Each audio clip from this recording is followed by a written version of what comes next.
Check how I turn the chicken breast into 3 brilliant dishes.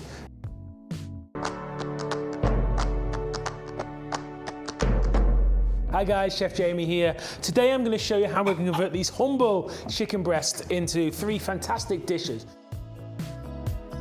We're going to crack on with the first dish now. We're going to be making the beautiful mix inside Multo. I'm going to be showing you how we're going to pane or breadcrumb, and then we are going to be baking them in the oven. Right, so again, we're starting with a humble chicken breast. We're going to be using the Multo to grind the actual chicken breast up. Just to make sure you remove as much of the sinew as possible. This one's very, very clean. In fact, actually, it's also had the fillet, the chicken tendon removed as well. All I'm going to do, I'm just going to roughly chop it, then I'm going to let Multo do all that work.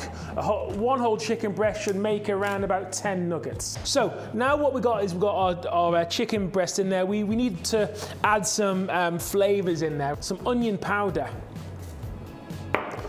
garlic powder. Now, I like to add a little bit of heat to my recipe. However, there's some cayenne pepper kind of going in there. We're going to add a whole egg in there, actually, okay? And then lastly, some breadcrumbs.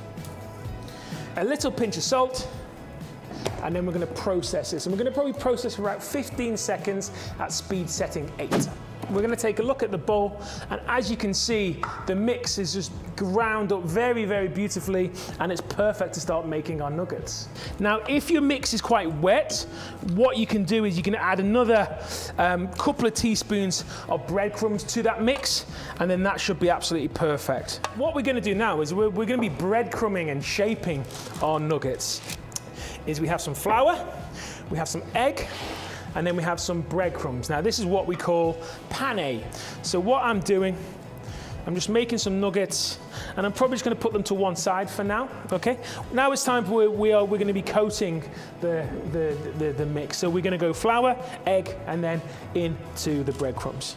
So basically you dust flour on there, then you dip it into the egg, and then we toss it into the breadcrumb. We have a chicken nugget right there.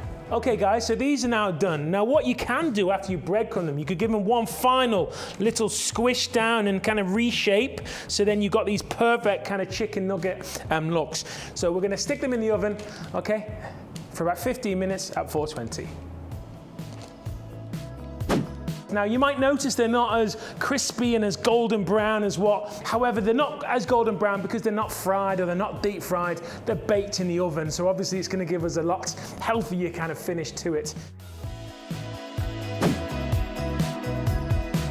We're using the chicken and some assorted vegetables that we gathered from our fridge today. This time we're going to dice it up into small cubes, because what we are going to do is we're going to be sautéing. So we're going to simply cube our chicken breast, and then we're going to add the red curry paste.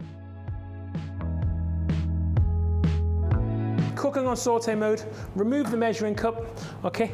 And then we're just going to simply cook the chicken breast, fry the chicken breast for about 7 minutes. So let's have a quick look inside this mixing bowl. And as you see, the actual chicken has got some nice colour. Now, super simple from now on in. All we're going to do is going to add our remaining ingredients, okay? Our eggplant, baby corn, tomatoes. They can all go in at this point. We'll add a little pinch of salt, just a little bit, all right? And then we're going to add our coconut milk in as well. And then we're going to go into manual mode. Stir, speed setting 1.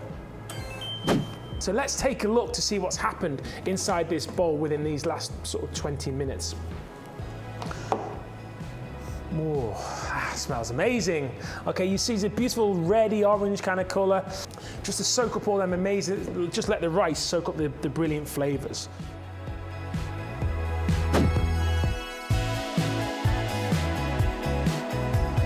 We're cooking a chicken parma, okay? We're going to be steaming the chicken on Multo, and we're going to be using some lovely crispy croutons to kind of replicate that crispy breadcrumb kind of finish. Marinara sauce again, which we're going to insert that into the mixing bowl. We're going to add a little drop of water to it as well. So now we're going to insert the steaming set. We're actually going to be using the deep steaming set and the shallow steaming set this time. We're going to be using both. Okay, we're going to be cooking our chicken on the bottom, and then our green beans are going to go on the top. And we're going to be laying that across that tray there. Now, the last thing we're going to do with the chicken breast, and I'm going to show you how we're going to butterfly this chicken breast. Okay, so just allow the actual chicken to cook a lot quicker. So what I'm going to do, I'm slicing the chicken breast in half, okay, and then we're going to be butterflying it like that. Now the chicken, we're going to lay on top in the steamer, and then the mozzarella cheese, we're going to use buffalo mozzarella. Again, we're going to slice it in half. We're going to add one nice big bit of on each, make it super cheesy. We're going to be inserting the steaming tray, and 20 minutes. Help me preheat. Once the temperature gets up to 212, we can press start. So now we're just going to remove the steaming set. What we see and what we're left with is this beautiful sort of rich tomato sauce, which is ready to lick up all that amazing flavor from the beans, and then also the actual chicken itself. This is going to be very hot, okay, because you've also got the fat from the cheese there. Okay, we're going to put the cheese, which we're going to smother over the top, just to go on the side. Crispy croutons over the top.